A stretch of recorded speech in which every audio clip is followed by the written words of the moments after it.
The air in the television studio was thick with pretense. A polished, high-stakes collision between image and investigation.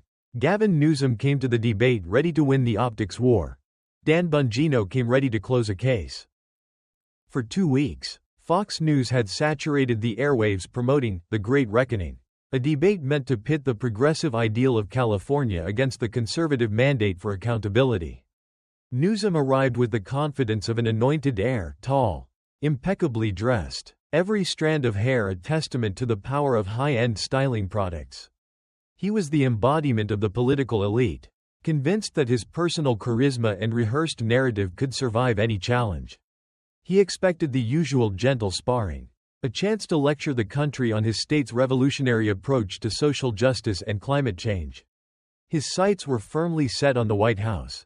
This was merely a required stop on the campaign trail.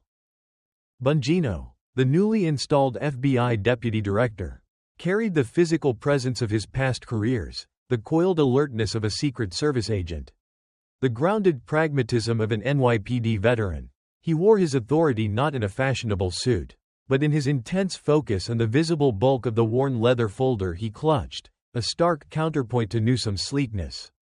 This was not a debate for him, it was an indictment. He was there to present the hard data on California's decline, using resources only a federal law enforcement official could command.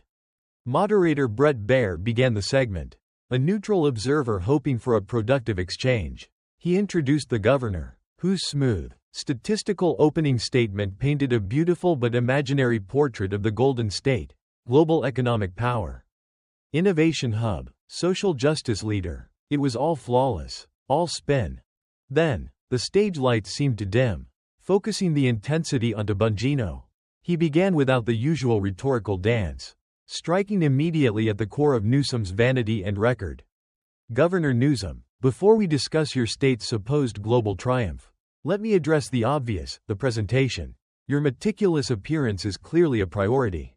But while you were focused on that impeccable aesthetic, did you overlook the 500,000 citizens who have literally fled your governance? Your hair is perfect, Governor, but the state is hemorrhaging population. Bongino slammed his folder onto the podium, the sound a physical punctuation mark in the quiet studio. I'm not here to discuss theory. As an FBI investigator, I deal in facts, and the first fact is that California is failing, catastrophically. The exodus of working families and major corporations proves it. We're not talking about minor issues. We're talking about basic societal collapse. Open-air drug markets, streets indistinguishable from disaster zones, and crime policy that functionally legalized massive retail theft. I have protected American officials in war-torn regions. Governor, I have never seen a place with such natural advantages so systematically degraded by its own leadership. So, let's discard the polished narrative and analyze the raw data of your failures. Newsom's composure visibly cracked. The polished smile became a fixed grimace.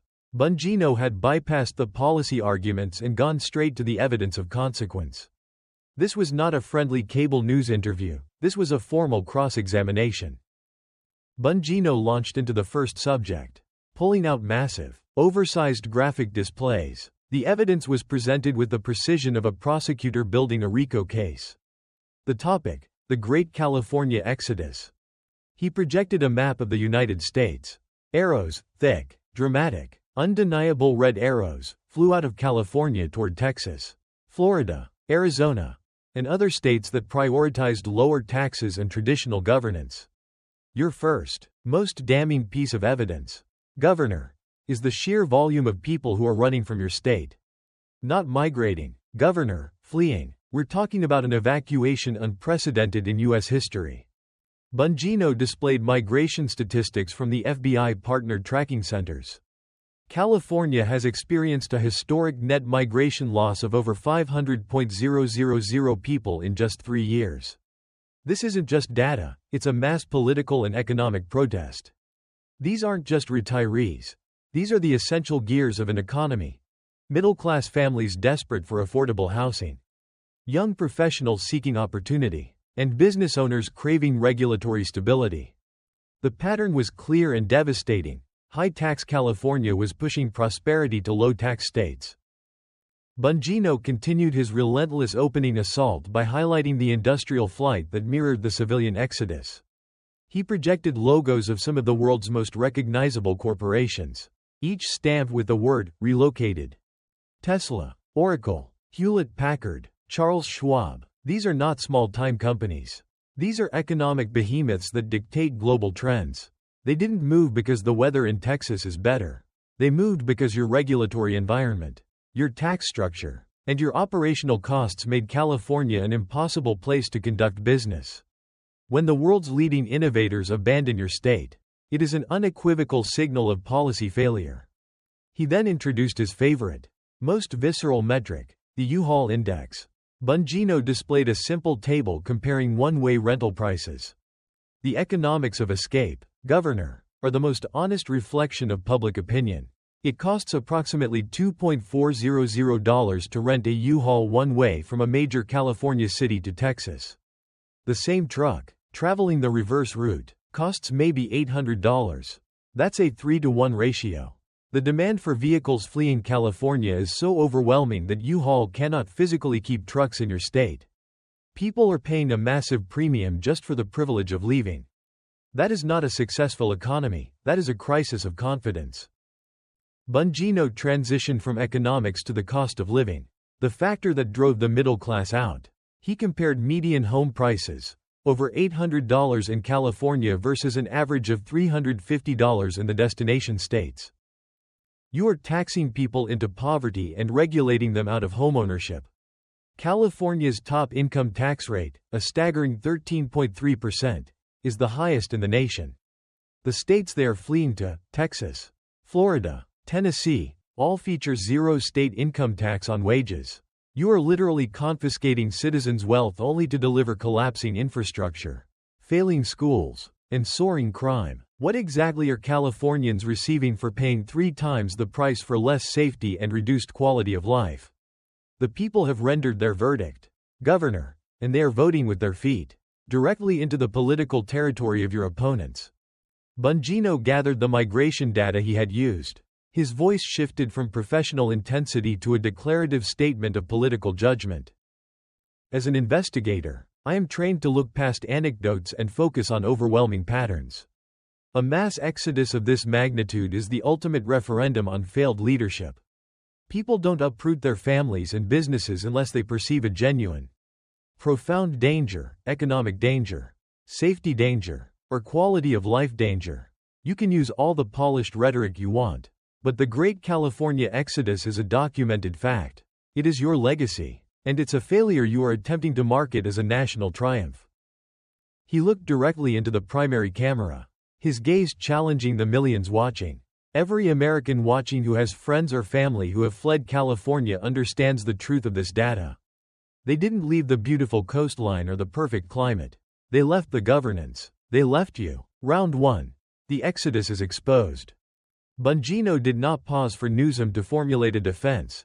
He simply moved the line of attack from macroeconomics to visceral, street-level reality. He pulled out his phone and quickly projected a sequence of high-resolution, unedited photographs onto the large screen behind them. The studio audience gasped. The images were not of beautiful California. They were snapshots of collapse.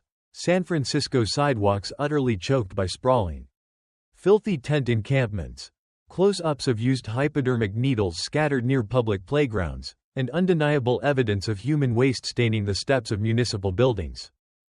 Governor, let's transition from people leaving your state to what you have done to the people who remain, particularly in your major urban centers, Bongino stated, his voice now carrying a note of professional disgust. These images were captured last week, not by a conservative advocacy group, but by federal resources during an investigative assessment of public health hazards. I repeat my earlier statement. I have seen actual third-world crisis zones with superior sanitation and public order than what you have allowed to metastasize in America's wealthiest state. He displayed statistics that were as jarring as the photographs. California, representing approximately 12% of the U.S. population, accounted for nearly 30% of the entire nation's homeless population, a fact Bongino emphasized required a policy explanation, not a social one. Let that numerical disparity sink in. He pressed, "You have 2.5 times the national average of unsheltered individuals per capita. This is not a weather problem, Governor. This is a policy catastrophe created under your watch." Bongino then focused the microscope on Newsom's former domain, San Francisco, the supposed jewel of progressive governance. He highlighted the existence of the infamous poop map, an actual, user-generated smartphone application developed not as satire, but as a practical necessity for residents attempting to navigate streets contaminated by human feces. The fact that your citizens require technology to dodge biohazards on their way to work is the ultimate condemnation of the standards you have allowed to perish. He asserted, "This is not complexity, this is the abdication of basic municipal governance." The core of Bongino's second attack was the financial absurdity of California's approach. He projected state budget documents showing the annual spending on homelessness services in some California jurisdictions exceeded $60 per unsheltered individual. $60,000, Governor. That figure often surpasses the median household income in many of the states to which your former residents are fleeing. The problem is not a lack of money, the problem is how you spend it. If you simply handed these billions directly to the homeless population, they could theoretically afford decent housing in most of the country. But that is not your objective. He produced financial data from various nonprofit organizations operating within the homelessness industrial complex. Bongino argued that the funding did not solve the crisis, but rather sustained a powerful industry of consultants, administrators, and advocacy groups whose continued existence depended on the crisis not being solved.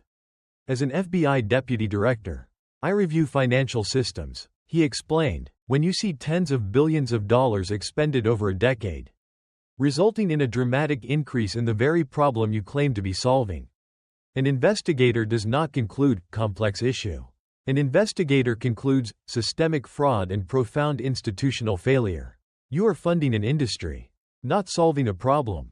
Bongino then connected the physical decay to specific progressive policies championed by Newsom. He cited Proposition 47, 2014, which reclassified personal drug use from a felony to a misdemeanor, arguing the measure fundamentally enabled open-air drug markets and discouraged involuntary rehabilitation.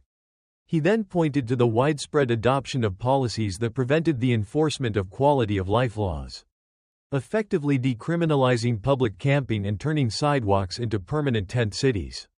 "You supported the policies that created the conditions," Bongino accused. "You reduced consequences for addiction and enabled the destruction of public spaces. You legislated this decivilization." The commercial consequences were displayed next. Data detailing the mass closure of retail chains like Walgreens, 17 stores in San Francisco alone, and Target's necessity of locking up even basic hygiene products. Businesses cannot operate when their employees fear for their safety and their inventory is being systematically looted. Tourism collapses. Conventions cancel. You are watching major U.S. cities die a slow, self-inflicted death because of ideological choices that prioritize compassion over consequence. Bongino contrasted California's approach with successful strategies implemented in states like Texas and Florida. Those states, despite similar socioeconomic challenges and climates, maintain vastly lower unsheltered populations. Why? Because they enforce laws. They don't permit permanent, dangerous street encampments, and they couple resources with accountability. They solve problems instead of perpetually managing the misery for political or financial gain. Newsom attempted a brief defense, claiming the issue required nuance and deep empathy. Bongino's response was immediate and forceful, cutting off the governor's talking point. "Nuance? Governor, when families need an app to avoid human waste, that is not an issue of nuance, that is a public health emergency.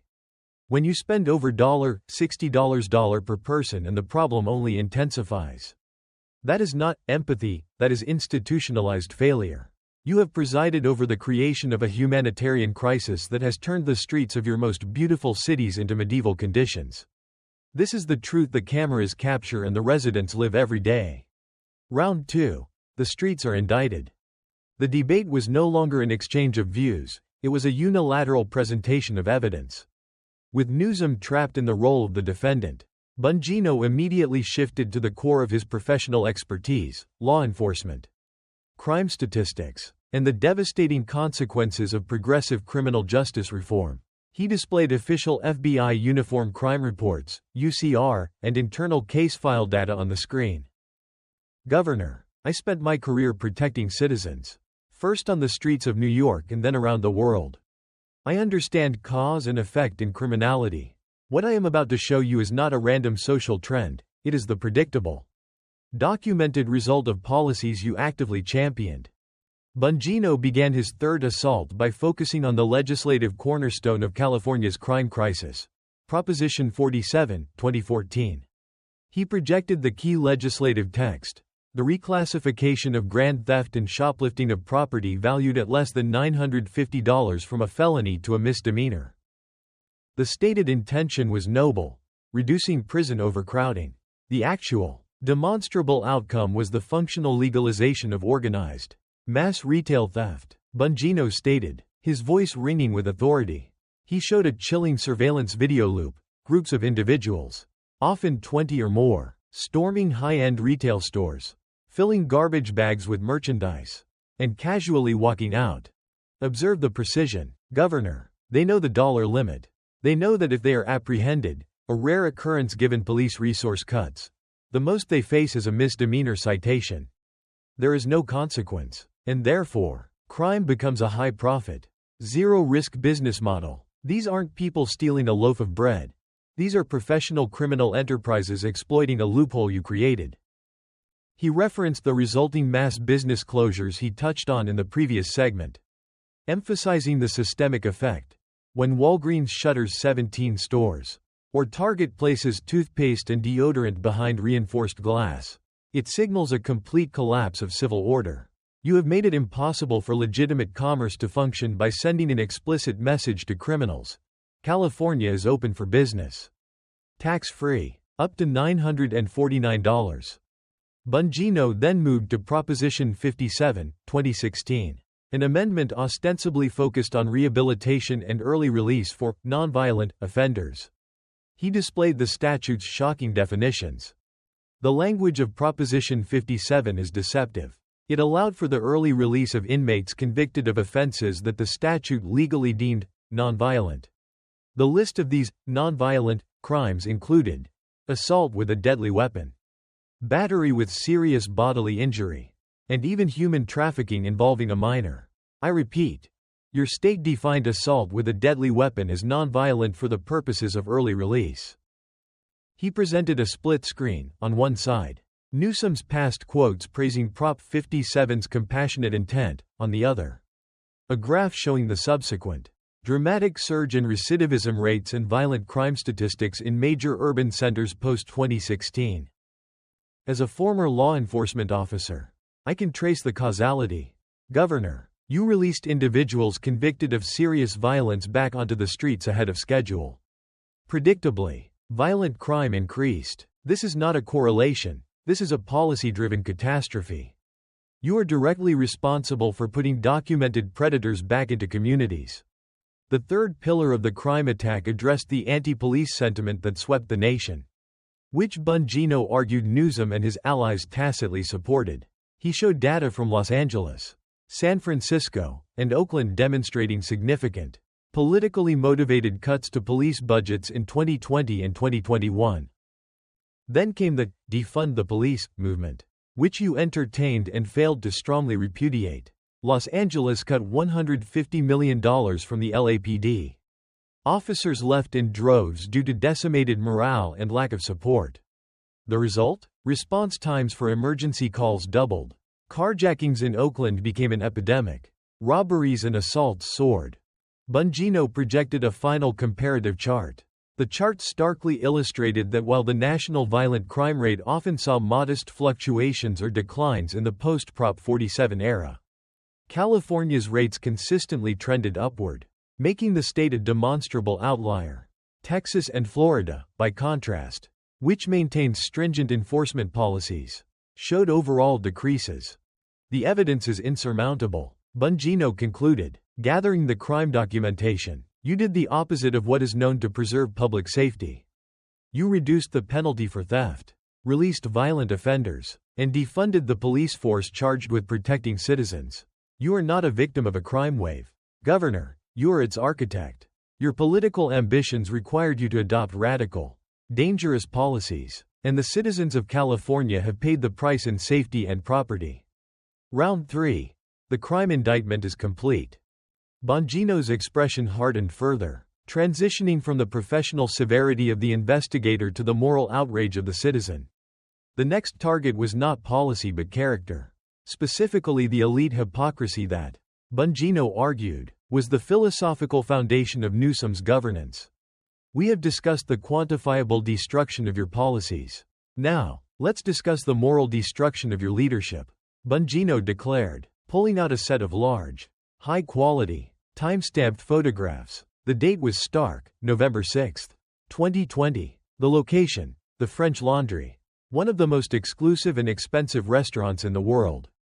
Governor, I want every person who lost a small business, every student who fell behind due to school closures, and every Californian who was prevented from visiting a dying relative to look closely at these images. This is where you were, Governor Newsom, during the height of your most severe COVID-19 lockdowns. Bongino displayed the photos prominently. The images showed Newsom and a large group of lobbyists and associates, including high-ranking officials from the California Medical Association, seated together indoors, unmasked, at a lavish birthday celebration. Let's review the rules you had imposed on the entire state of California just days before this dinner.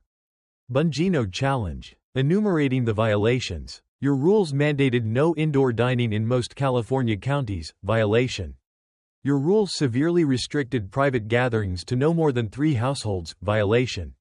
Your rules mandated facial coverings indoors when not actively consuming food, violation. You violated every single restriction you had imposed upon your own citizens. Governor. He didn't just stop at the visual evidence, he presented the financial context. Based on internal dining reports and established pricing, Bongino estimated the cost of the dinner to be approximately $15.000, with wine bottles alone ranging into the hundreds, even thousands, of dollars. While you were enjoying a $15 multi-course feast with lobbyists, the very people benefiting from your state contracts, Californians were enduring a state-mandated economic catastrophe. Bongino stated, his voice escalating. He contrasted the image of the opulent dinner with projections of local business closures. On this very date, November 6, 2020, California had some of the longest school closures in the entire nation. Small businesses, the corner restaurant, the local gym, the family salon, were being forced into permanent bankruptcy. 30% of your state's small businesses were ultimately wiped out. And where were you? Not working on relief packages. Not agonizing over the economic ruin you were imposing. You were at the French Laundry, laughing, unmasked, with the political class. Bongino highlighted the critical timeline. The dinner occurred on November 6. The photos leaked on November 9. Newsom offered a tepid apology on November 13, calling it a bad mistake. Here is the fundamental point of the French Laundry dinner. Bongino declared, you did not apologize for breaking your own rules. You apologized for getting caught. And more importantly, you kept the restrictions in place. If you had truly believed the virus was the existential threat you claimed, you would never have risked that multi-hour indoor gathering. Your actions proved you did not believe your own science. Governor, you believed in the power the lockdowns gave you. He accused Newsom of practicing a dangerous form of rules for thee, but not for me, tyranny, a concept corrosive to the concept of equal justice. This incident is not an isolated error of judgment. It is the perfect encapsulation of your governing philosophy. The political elite are exempt from the suffering they impose on the governed. Your own children attended private schools that quickly reopened while you kept public school children locked out of classrooms for over a year.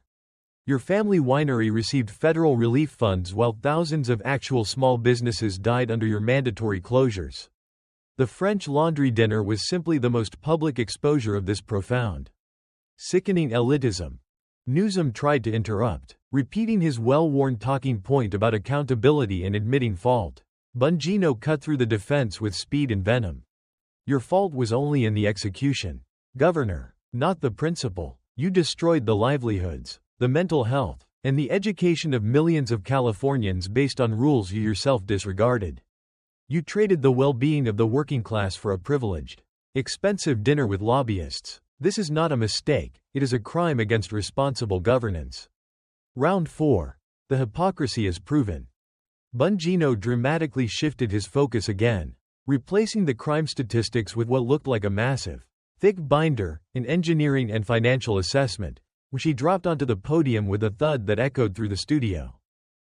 We move now from policy failures to the pure, unadulterated waste of taxpayer money, a physical monument to government incompetence. Bongino announced, pointing to the binder, Governor, let's discuss the California high-speed rail project, your administration's most expensive, long-running, and utterly fruitless endeavor.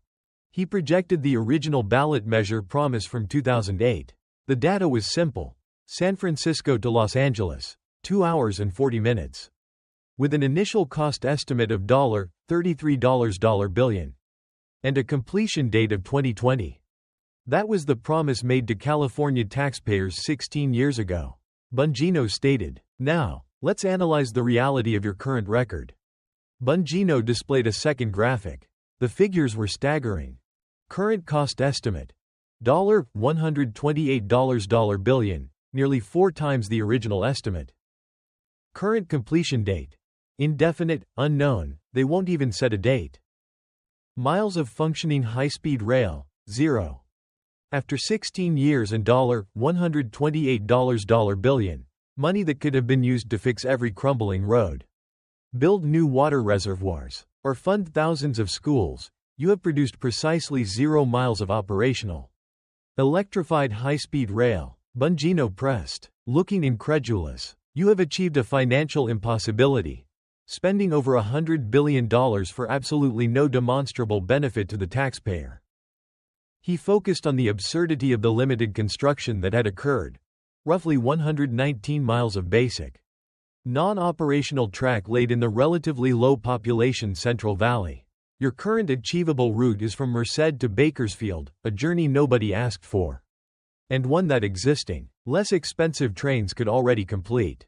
You have spent billions of dollars to build a very expensive concrete driveway through farmland, not a functioning transportation system. Bongino then turned the technical failure into an indictment of government bureaucracy and corruption. He showed a breakdown of the $128 billion budget, highlighting the massive expenditures on consulting fees, legal challenges, environmental reviews, and administrative overhead.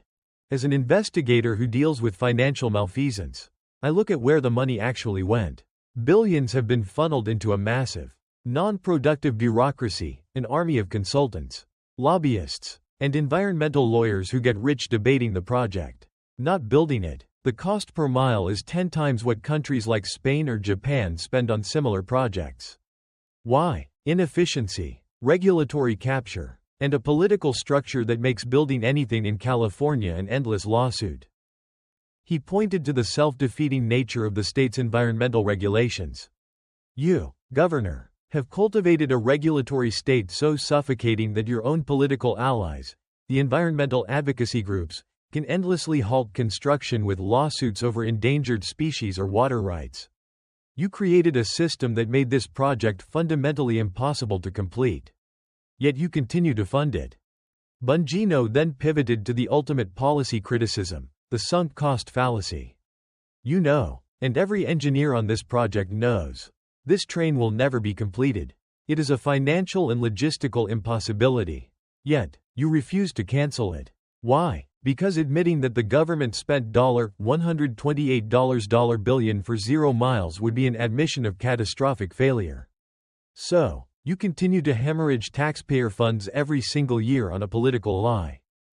He addressed Newsom directly. Governor, I've investigated fraud in federal agencies. When officials continue to fund a project they know is mathematically impossible to complete, using money they know is only enriching politically connected consultants, it ceases to be incompetence. It enters the realm of fraud on the taxpayer. You are defrauding Californians with a phantom train to nowhere. Newsom attempted to interject, speaking vaguely about the long-term vision and commitment to infrastructure. Bongino overrode him easily. Vision requires execution. Governor, 16 years and 0 miles is not a vision, it is a nightmare of waste. That $128 billion represents the trust California placed in you. And you squandered it on concrete tracks sitting idle in the Central Valley. Round 5. The boondoggle is exposed. Bongino moved to the most emotionally charged phase of his attack, the state's severe, protracted response to the COVID-19 pandemic. He presented economic charts that, for many viewers, represented personal devastation. Governor, let's tabulate the true cost of your COVID-19 response, not the viral case count, but the collateral damage to businesses, livelihoods, and children. Bongino started. You imposed some of the longest, hardest, and most draconian lockdowns in the entire United States, extending school closures for up to 18 months in some districts and forcing small businesses into oblivion long after other states had reopened.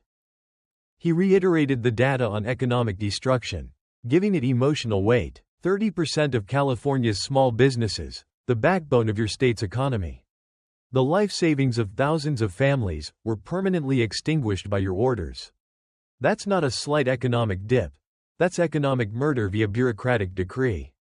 Restaurants, gyms, salons, retail stores, gone forever. Why? Because you decided that your political posture of following the science was more important than the survival of the working class.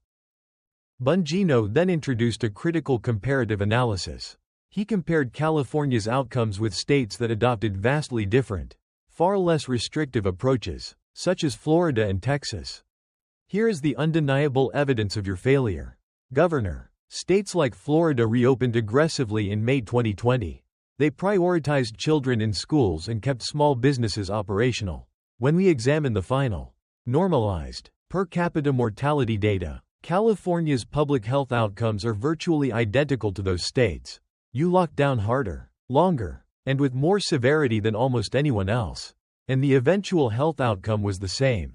You destroyed your economy, ruined livelihoods, and damaged children for zero public health gain. He zeroed in on the irreversible damage done to the state's children. Projecting educational decline metrics, California's children suffered learning loss that will take a generation to repair. 18 months out of the classroom, particularly for low-income and minority students, resulted in catastrophic declines in math and reading proficiency. Meanwhile, Florida's children were back in physical classrooms by the fall of 2020. They prioritized education and achieved better learning outcomes without sacrificing public health. Your response was a political spectacle, not a public health success. Bongino also addressed the massive, secondary mental health crisis, showing trend lines for increased depression, anxiety, and substance abuse among adolescents and young adults during the lockdown period. The social isolation you mandated created a separate, devastating health crisis that you completely ignored. You imposed a rule set that inflicted psychological damage while you were dining maskless at the French Laundry. The message was clear. The public health of the elite was prioritized, while the mental health of your constituents was disposable. He drew the connection between the closures and cronyism. The lockdowns were not just ineffective, they were discriminatory. Target, Walmart, and Costco, the large, corporate box stores, were deemed essential and allowed to operate freely. But the small, family-owned gym next door was shuttered. You protected massive corporations while crushing the small competitors. That is not public health policy, that is corporate favoritism disguised as science. Bongino aggregated the numbers of the lockdown's impact. Hundreds of billions in lost economic activity. Millions of jobs permanently lost. And educational damage that is incalculable. You did this not to save lives, but to project an image of moral superiority and to wield political control. The science was always clear. Severe lockdowns traded massive societal harm for minimal, if any, marginal health benefit. You ignored that science because the lockdowns gave you power. Round 6. The lockdown tyranny is documented. Bongino stood, his posture commanding, and systematically gathered all the evidence presented across the 6 previous rounds, the migration statistics, the crime reports, the French laundry photos, the high-speed rail binder, the economic damage charts, and the UCR data. He arranged the documentation into a physical wall of proof in front of the governor. Governor Newsom, we conclude with the final, most basic indicator of a failing state: the lights don't stay on. Bongino announced, introducing the seventh and final point, the energy grid crisis. He pulled out technical reports from the California Independent System Operator, CAISO. Basic infrastructure, the ability to provide reliable, affordable electricity, is the first responsibility of a modern state. You, Governor, have managed to destroy both reliability and affordability simultaneously. He projected a timeline of rolling blackouts and grid failure warnings from 2020 through 2023. Every summer, California's grid hovers on the brink of collapse. Why? Because your radical, green, ideology mandated the premature closure of reliable baseline power generation, natural gas and nuclear plants, and replaced them with intermittent, weather-dependent renewables like solar and wind. Bongino displayed a graph illustrating the infamous duck curve, the critical mismatch between power supply and demand in California. Look at the physics, Governor. Demand peaks between 5 p.m. and 9 p.m. When people arrive home, run air conditioning, and cook dinner. That is precisely when solar power production plummets to zero as the sun sets. You have created a peak demand crisis by eliminating the reliable, 24/7 power that is essential to fill this critical gap.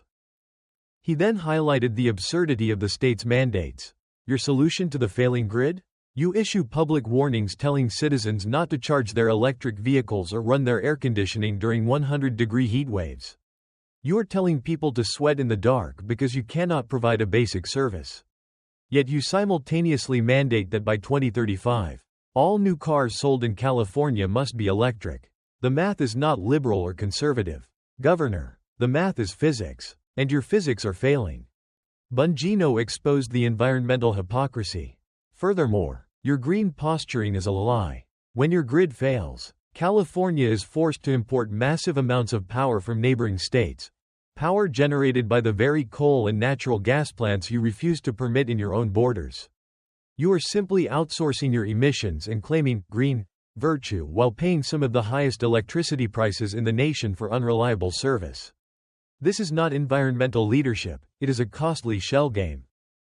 He turned back to the physical wall of evidence he had constructed. Let me summarize the evidence of your catastrophic governance before the American people. This is the truth of the California model you wish to impose on the country. Population exodus. 500,000 people fled. A political vote of no confidence. Urban collapse. $60 per homeless person spent, resulting in a threefold increase in the crisis and cities marred by decay. Crime. Policies, Prop 47 and 57, that legalized theft and prematurely released violent offenders, fueling a crime wave. Hypocrisy. Dining at the French Laundry while mandating economic ruin for millions. Waste. $128 billion spent on 0 miles of functional high-speed rail. Economic destruction, the longest, most damaging lockdowns for no verifiable public health gain, permanently killing 30% of small businesses. Energy failure. The grid is failing. Prices are soaring, and citizens are told to ration power while the state mandates increased demand. Governor, you inherited a state of immense wealth, natural beauty, and global technological dominance. You took the Golden State and, through a rigid adherence to failed ideological policies, you have turned it into a place people flee. Your entire record is a composite of failed outcomes. Bongino looked directly into the camera, delivering his closing statement like a verdict. This man wants to be your president. He wants to take this entire structure, the high taxes, the crushing regulations, the soft-on-crime legislation, the elite tyranny, the energy blackouts, and apply it nationwide. Americans, you have watched the evidence tonight. Why would you ever vote to inflict upon the entire country the very disaster that 500,000 Californians have already fled? He turned to Newsom, his final words scathing. Your appearance is impeccable, Governor. Your hair, your suit, your practiced smile, all perfect style. But governance is about substance. It is about results. And your results are failure. The evidence is overwhelming. The case is closed. Gavin Newsom, guilty of destroying the Golden State. The room remained in stunned silence. The performance was not a political debate. It was a law enforcement professional using evidence to systematically dismantle a political career. The impact was immediate and irreversible, setting the stage for a political reckoning that would sweep the nation.